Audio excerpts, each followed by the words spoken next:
Saudações, companheiros de peregrinação terrestre. Nesta oportunidade, julgo relevante refletirmos sobre a morte. Essa semana, na clínica onde trabalho, tive a oportunidade, na campanha de Setembro Amarelo, falar sobre aqueles que tentam contra a própria vida. É claro que tentar contra a própria vida, naquilo que a medicina chama de ideação suicida, é um efeito. É necessário identificarmos as causas. Porém, julgo relevante frisar que aqui no Ocidente, morte é um tema evitado. Logo, não existe uma educação, uma pedagogia. Não existe uma conscientização acerca deste fenômeno inerente à vida. A morte não é antagônica à vida. O que se antagoniza à vida, ou melhor, a morte, ela é antagônica ao nascimento. Porém, a vida é um fenômeno que transcende estas polaridades. A morte, no meu ponto de vista, é a face oculta da vida. Porém, por se tratar de um fenômeno que transcende a nossa compreensão em sua totalidade, e por se tratar de um evento pervadido de dor, um evento que gera desconforto e perplexidade, sobretudo naqueles que presenciam a morte de um ente querido, esta experiência inerente à vida tem sido negligenciada. Gosto de frisar que todo aquele que nasceu está destinado a morrer. Atribui-se a Bob Marley a seguinte frase: a vida é uma grande aventura da qual não sairemos vivos. Mas para que possamos experienciar a vida em plenitude, é necessário refletirmos sobre a morte. Os estoicos já enfatizavam a necessidade do indivíduo refletir sobre a morte, pois é a morte que traz significado à vida. É a morte que nos dá a percepção de finitude. Logo, cada experiência deve ser eternizada. É interessante que, historicamente, no século XII, foi cunhada a palavra suicídio. Antes disso, não existiam uma expressão ou uma palavra para descrever este fenômeno. Curiosamente, a palavra suicídio é de origem latina e ela vem da raiz da palavra suino. Nessa perspectiva, as pessoas que tentavam contra a própria vida eram consideradas imundas, impuras. Eram pessoas que precisavam ser segregadas, marginalizadas, pois eram pecadoras, estavam sob influência de espíritos imundos. Quando a coroa e o clero se emanciparam e o saber médico ganhou notoriedade, uma outra peculiaridade surgiu nesse contexto. Com o advento da medicina, as pessoas que tentavam contra a própria vida eram vistas como portadoras de uma patologia. Eram pessoas neurobiologicamente afetadas. Eram pessoas que não estavam de posse de sua homeostase psíquica, não estavam sãs, logo, em decorrência de sua patologia, de sua doença, eles estavam tentando contra a própria vida. Porém, analisar este fenômeno pelo prisma da moralidade, da religiosidade, ou pelo prisma do saber médico que limita o fenômeno à patologia, faz com que analisemos este fenômeno de modo reducionista, limitado, pois estamos desconsiderando o contexto social. Certas sociedades oportunizam um estado psicológico de vulnerabilidade, o que pode levar o indivíduo a uma ideação de auto-aniquilamento. Em períodos de escravidão, segundo dados científicos, há um aumento significativo de pessoas que tentam contra a própria vida.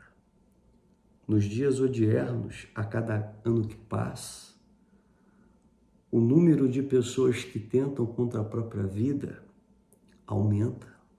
E isso deflagra, aponta para uma realidade. O mundo a qual estamos inseridos está adoecido. Vivemos em um período de relações líquidas, onde o ter é supervalorizado em detrimento do ser. Vivemos em um mundo de aparências, de superficialidades, onde sua conta bancária vale mais do que o seu caráter. Estamos imersos em um momento histórico de inversão de valores. Logo, analisar o fenômeno daqueles que tentam contra a própria vida, única e exclusivamente a partir da subjetividade do próprio indivíduo, desconsiderando o inconsciente coletivo a qual ele faz parte, é um grande equívoco. E nessa perspectiva, é necessário compreendermos que a nossa sociedade está adoecida. Em decorrência disso, evita-se falar de fenômenos que poluam na nossa contemporaneidade. Fenômenos estes que deflagram que a nossa sociedade está completamente adoecida. Krishnamurti, certa ocasião, pontuou algo de grande relevância. Não é sinal de saúde estar ajustado a uma sociedade doente, a uma sociedade normótica, a uma sociedade que sofre da patologia da normalidade. Embora esse tema tenha sido negligenciado ao longo dos anos, é mister abordado. Certa ocasião, uma pessoa sofrendo demasiadamente foi até Buda, pois ela tinha perdido um ente querido. Ela queria um conforto, um alívio para a sua dor. Siddhartha Gautama fitou em seus olhos. Ele disse o seguinte: vá ao vilarejo e procure uma casa que não foi visitada pela morte. Aquela pessoa caminhou e bateu na porta de todas as casas por onde ela passou. E em todos os lugares, as pessoas haviam narrado que por ali a morte tinha passado. É necessário compreendermos que a morte é uma experiência inerente à existência. Porém, o ser humano não amadureceu o suficiente para lidar com este fenômeno de uma maneira inteligente, sábia, madura. Diferentemente dos demais reinos que estão climatizados ou harmonizados ao fluxo da vida, o homem, ele se encontra em um estado de desespero. E esse desespero deflagra uma peculiaridade. Não é em vão que a narrativa do Gênesis diz que o homem foi expulso do paraíso. Os animais não tentam contra a própria vida. O reino mineral não tenta contra a própria existência. Os minerais não implodem. Porém, o ser humano, por estar em desarmonia com o fluxo da vida, ele busca conscientemente ou inconscientemente, mediante certas circunstâncias, o auto-aniquilamento. Algumas pessoas interpretam o fenômeno de tentar contra a própria vida como covardia frente aos desafios que se apresentam. Porém, eu percebo que não é uma covardia, porém uma falta de aceitação. Jung, oportunamente, uma ocasião, compartilhou o seguinte insight: tudo que você nega te domina. Tudo que você aceita te transforma. Tudo que você nega, que você reprime, que você evita, te domina, te escraviza, te subordina. Mas aquilo que você aceita te transforma. Na aceitação está a alquimia. Na aceitação está o The Secret, ou a pedra filosofal que oportuniza uma autotransformação. Tudo que negamos, que rejeitamos, que negligenciamos, há de nos autoflagelar. Mas aquilo que aceitamos com integralidade e plenitude nos transforma. E nessa perspectiva, é necessário compreendermos que existem outros caminhos, existem outras formas de superarmos as adversidades. Pessoas que tentam contra a própria vida são pessoas altamente sensíveis. Os adictos, aqueles que ao longo do curso existencial desenvolveram certa compulsão, seja o dependente químico, seja a pessoa que desenvolveu compulsão alimentar, sejam aquelas pessoas extremamente consumistas, sejam aquelas pessoas que são ávidas pela sexualidade. Todo adicto, ele está tentando contra a própria vida em doses homeopáticas. Pelo prisma da psicanálise freudiana, o homem possui duas pulsões básicas, eros e thanatos, pulsão de vida e pulsão de morte. A pulsão de vida está atrelada à manutenção da própria existência. É o desejo de viver e viver em plenitude, em abundância. É o instinto de proteção. É o anseio de perpetuar as experiências que são significativas e relevantes, mas contrastando a essa experiência, existe uma outra pulsão, que é a pulsão de morte. A pulsão de morte pode ser analisada em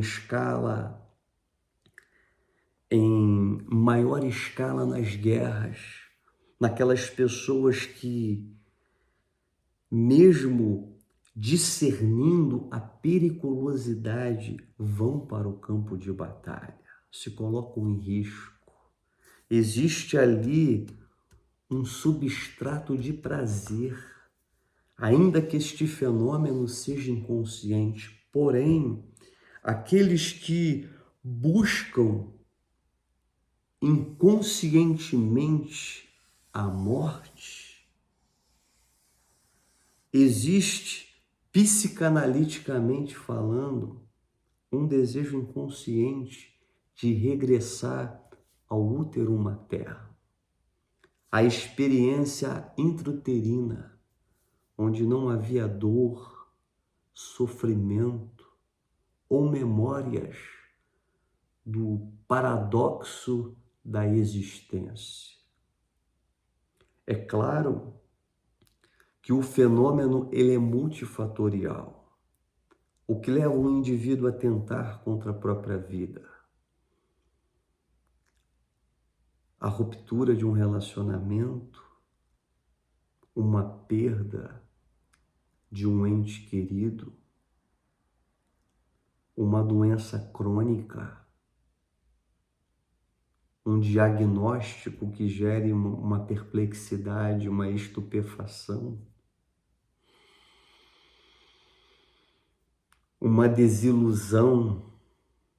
Existem inúmeros fenômenos que podem suscitar pensamentos disfuncionais, planejamentos de autoaniquilação e até mesmo a tentativa de tirar a própria vida. Essas pessoas altamente sensíveis precisam desenvolver recursos interiores para lidar com frustração, com esses reveses existenciais. Siddhartha Gautama, certa ocasião, pontuou que o sofrimento existe. O sofrimento ele tem uma causa. O sofrimento pode ser erradicado. E ele aponta o caminho do meio. E como substrato do sofrimento, segundo Siddhartha Gautama, sempre haverá em suas raízes apego e desejo. O apego está relacionado a experiências passadas e o desejo a projeções futuras. Ambos são os fertilizantes do sofrimento, da frustração, da desilusão. Talvez o seu sofrimento advém pelo fato desse momento você não está no mesmo padrão financeiramente falando do que antes. Talvez você se divorciou, terminou um relacionamento de longa data e seu apego a essas experiências passadas te faz sofrer. Ou você está no polo oposto, no polo do desejo. E o desejo tem uma peculiaridade, ele é insaciável. Toda vez que você satisfaz um desejo, outros desejos surgem. Apego e desejo, inevitavelmente, levarão ao sofrimento. É interessante que o Osho, ao abordar este tema, ao falar sobre aqueles que tentam contra a própria vida, ele faz menção de uma expressão que julgo relevante: egocídio. Mais relevante que o suicídio é o indivíduo experienciar um egocídio. Pois existe uma peculiaridade: a pessoa que tenta contra a própria vida, não necessariamente ela quer a autoaniquilação. Ela quer se desvencilhar daquilo que a faz sofrer. Ela quer, de alguma forma, se libertar desse espinho que incomoda, desses grilhões que a aprisionam. Ela se encontra obsediada por pensamentos disfuncionais e, às vezes, ela anseia se libertar de tudo aquilo que a faz sofrer. Porém, os grandes mestres que por aqui passaram apontaram para esse egocídio. Matar aquilo que te faz sofrer. Helena Blavatsky, certa ocasião, disse: a mente é assassina do real. O discípulo deve matar a mente. É claro que é impossível matarmos a mente, porém, é necessário colocarmos a mente no seu devido lugar. É impossível experienciarmos um egocídio, literalmente falando, mas é necessário colocarmos o ego em seu devido lugar. É necessário sepultarmos o velho homem, o eu inferior, o homem toldado pela ignorância, para que possamos ressurgir como um novo homem, autorrealizado e harmonizado ao self, a nossa potencialidade latente. É necessário morrermos para o passado, para renascermos no momento presente. É necessário morrermos para o conhecido, para renascermos no desconhecido.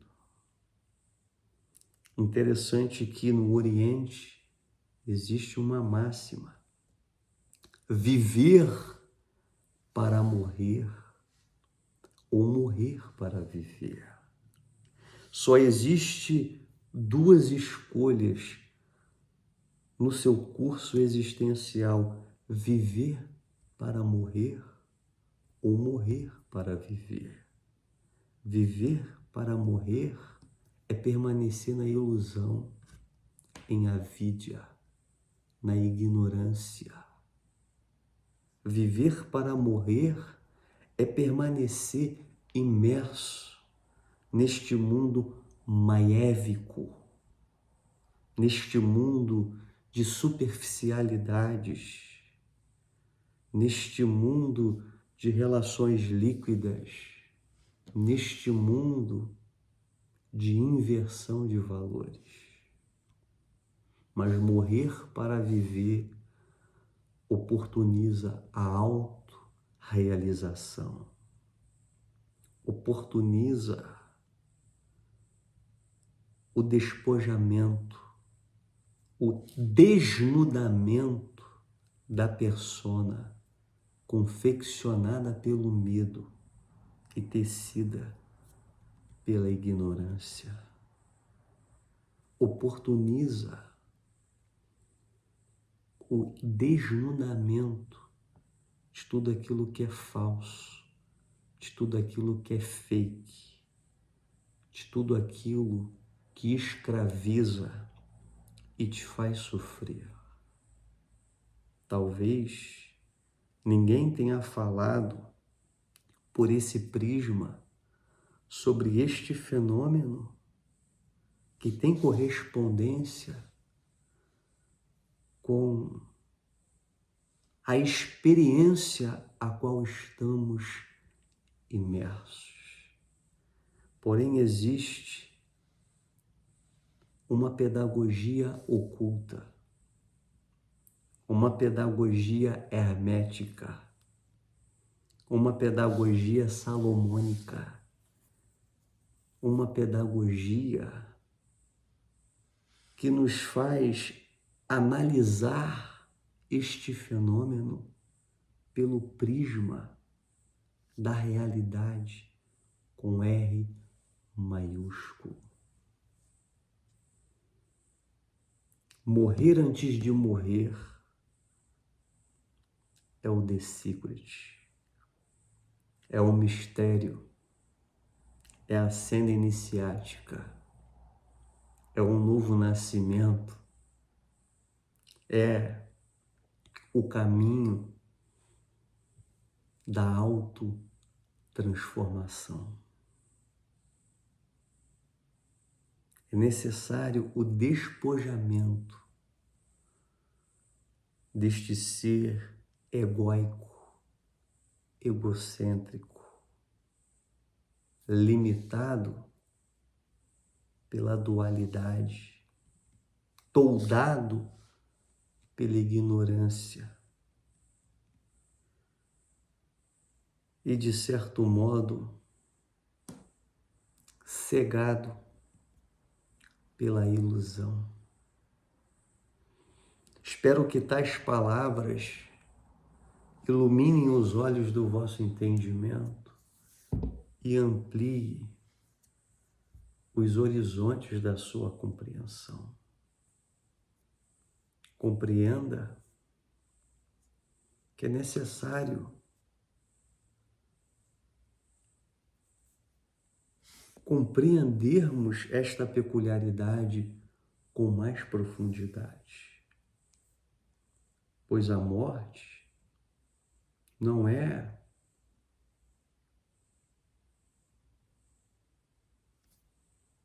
o alto ou o fim do caminho. Rabindranath Tagore, um poeta indiano, certa ocasião disse: morre uma semente, nasce uma flor. Morre uma flor, nasce uma planta. Ou melhor, morre uma flor, nasce uma semente. Morre uma semente, nasce uma planta. E a vida permanece mais forte do que a morte. Compreenda, nobres companheiros, que cada processo oportunizará, ou melhor, cada findar de um ciclo oportunizará o iniciar de outro. Entenda que a cada momento estamos morrendo para o passado. E a partir do momento que nos harmonizamos a esta realidade, a morte deixa de ser algo assustador, tenebroso e se torna apenas mais uma etapa do processo da vida. Espero que tais palavras reverberem em seu íntimo e traga uma percepção mais vasta e profunda acerca desta temática que infelizmente é evitada. Tanatologia é o estudo da morte e hoje eu compartilhei um pouco sobre este fenômeno inerente à vida. Que possamos morrer até atingir o que os grandes yogis experienciaram, que é o Maha Samadhi, a morte consciente, onde neste momento derradeiro a gota se funde ao oceano. Namastê e que o Eterno vos abençoe abundantemente.